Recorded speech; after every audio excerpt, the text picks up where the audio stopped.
Eu sou Oswaldo Rodrigues, eu sou psicólogo, terapeuta sexual e de casais do Instituto Paulista de Sexualidade.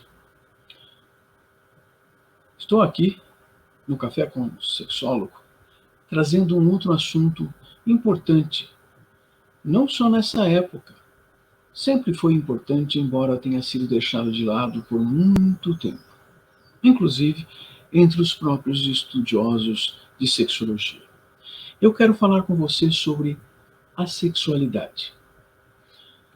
É importante entendermos que aquilo que chamamos de orientação sexual, aquilo que nos mobiliza na direção de uma atividade sexual, tem, além de sermos a possibilidade de sermos heterossexuais, homossexuais, bissexuais, pansexuais, também a assexualidade é considerada uma forma de orientação sexual. Quer dizer, é aquilo que faz a atração sexual. Mas vejam só, a não atração sexual, a assexualidade, não implica em apenas fazer ou não fazer sexo. E é isso que eu quero trazer para vocês, conversando sobre essa complexidade. E, na verdade, existem várias expressões da assexualidade. Então, temos que dizer que se uma pessoa ela não se sente atraída sexualmente por alguém, não age eroticamente, ela é assexual, mas não se trata apenas disso. Os grupos assexuais, eles têm várias expressões. Eles têm aprendido muito mais sobre eles do que muitos que antes estudavam a sexualidade. Nos últimos 20 anos, mais profissionais de saúde mental e das áreas de ciências humanas, antropologia, sociologia, têm observado, compreendido, buscado estudar as questões relacionadas ao que nós chamamos de assexualidade. Afinal de contas, historicamente, mesmo pessoas assexuais faziam sexo. Casavam-se, tinham filhos e se mantinham em atividades sexuais porque eram papéis sociais a serem mantidos. Então, temos que compreender que uma pessoa assexual muitas vezes está envolvida em situações de práticas sexuais. Mas também existem outras práticas que são sexuais, no sentido do conceito que hoje entendemos do que é sexualidade, o conceito proposto pela Organização Mundial de Saúde, que implica e demonstra que nossa sexualidade é extremamente mais ampla do que a realidade genital, do que as atividades genitais. E então, tem gente que gosta de atividades sexuais que sejam não genitais, atividades que, por exemplo, trazem um contexto de proximidade física, relacionamentos interpessoais, abraços e beijos, contatos táteis, carinhos que as pessoas trocam, porque isso demonstra aproximação, isso faz parte da sexualidade. Pois bem, nós vamos chamar uma pessoa assexual, uma pessoa assexuada. As comunidades que trabalham essas questões, que vivem essas questões, se chamam de assexuais. Ótimo, porque também é uma construção social que tem ocorrido nas últimas décadas.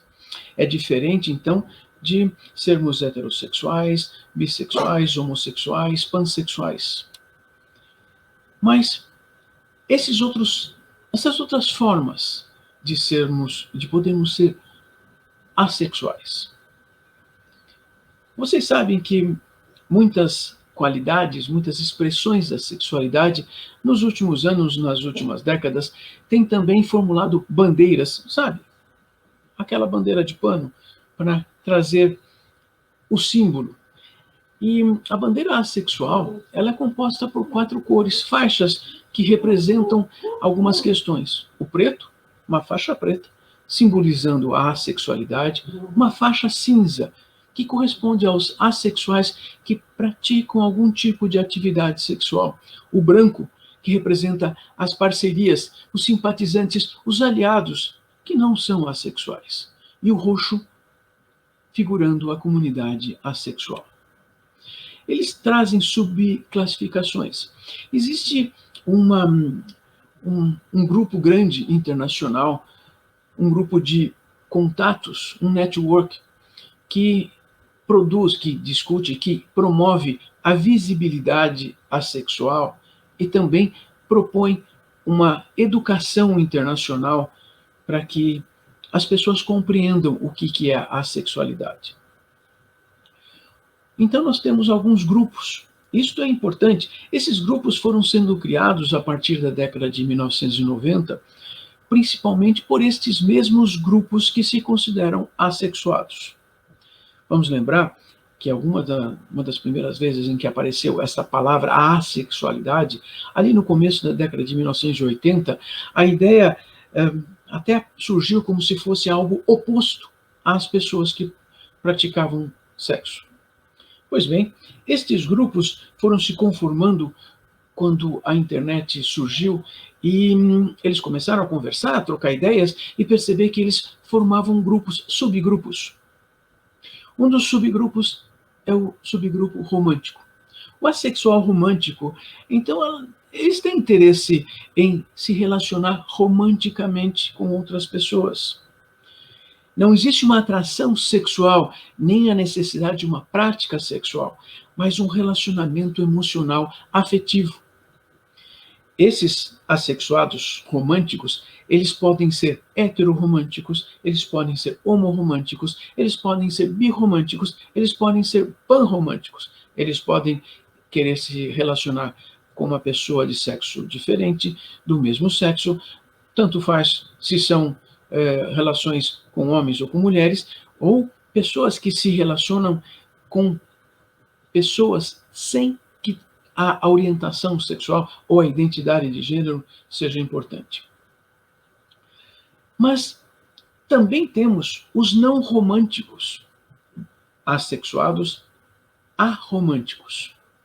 Essas pessoas não se interessam pelo relacionamento afetivo sexual ou afetivo emocional. Eles vão numa direção oposta ao romantismo. Não tem interesse, não tem necessidade de ter um relacionamento amoroso. Mas elas se sentem bem com isso. Isto é diferente de pessoas que sofrem por não terem um relacionamento romântico. É diferente das pessoas que sofrem por não ter relacionamentos sexuais. Entenderam? Aqui nós temos uma diferença extremamente importante. Existe uma área também assim que não é muito clara, porque existem pessoas assexuadas que vivem, elas praticam sexo. Existem várias outras subdivisões. Alguns se chamam de greys sexuais, sexuais numa área cinza. Eles transam, eles têm relações, atividades sexuais. Eu falava sobre uma área acinzentada que fica um pouco diferenciada quando falamos de assexuados. Então, existem pessoas que têm atividades sexuais apenas em algumas específicas situações. Existem também nesta área os chamados demissexuais. Ora, eles têm atividades sexuais, também desejam atividades sexuais, desde que estejam num relacionamento emocional, numa situação romântica, num relacionamento afetivo. Qual é a importância disso? Muitas pessoas já eram assim e não se sentiam capazes de terem uma atividade sexual fora do relacionamento afetivo e do envolvimento emocional. Vejam que nós estamos tendo uma discussão extremamente importante nesse dia de hoje. A assexualidade tem que ser e é reconhecida pela comunidade científica, pelos investigadores em questões de sexualidade, pelos sexólogos, como uma manifestação possível e real da sexualidade humana. É uma forma de se expressar. Vejam que é uma maneira, podemos dizer, é uma forma de atração sexual. Isso não significa que tenha um problema, uma disfunção sexual. É bem verdade que até a década de 1970 e 80, a maior parte dos manuais de sexologia, dos textos e das discussões consideravam que também essas pessoas tinham uma falta de desejo sexual. E essa falta de desejo sexual era um grande problema. Afinal de contas, se essas pessoas estavam em relacionamento com outra pessoa, estavam casadas e não queriam fazer sexo, elas eram um problema. Bem, acabo de contar uma coisa que também é importante de se considerar. Pois se essa pessoa estabeleceu um relacionamento, estabeleceu um contato de vida, ela estabeleceu um acordo e um compromisso. Porém, as pessoas, quando fazem um relacionamento afetivo, integram um relacionamento afetivo, elas nem sempre fazem um acordo, um contrato, conversam sobre desejos, necessidades e limitações. E aqui tínhamos e temos ainda relacionamentos, entrosamentos que trazem problemas, pois essas pessoas assexuadas estabelecem um relacionamento afetivo com quem quer fazer sexo. E ambos não conversaram sobre isso. Então, a busca de um relacionamento afetivo, emocional, até de qualidades eróticas, porém não genitais, se não for compreendida e não receber uma atuação adequada, vai trazer sofrimento para ambas as pessoas. Então, nós podemos ter, sim, um assexuado se relacionando com uma pessoa sexuada e que vamos ter problemas de relacionamento. Claro que eu falo com vocês contando também que é necessário compreendermos que existem casais já estabelecidos e que querem se manter casais, onde uma das pessoas não quer uma atividade sexual. É aqui que entra a psicoterapia. É aqui que entra o que nós, no Instituto Paulista de Sexualidade, podemos fazer e fazemos ao ajudar pessoas a se entenderem e se adaptarem às relações, aos relacionamentos que estabeleceram. Veja, você percebe que você é assexuado?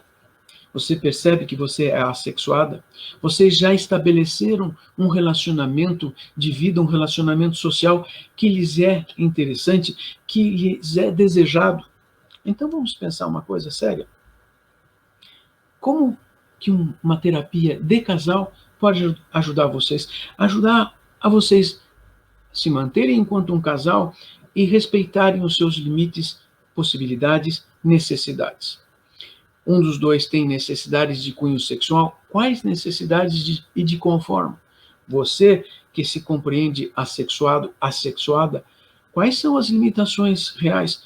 Pois vejam bem, eu falava de várias formas de expressão da sexualidade, da assexualidade. Pois sexualidade não é só genital.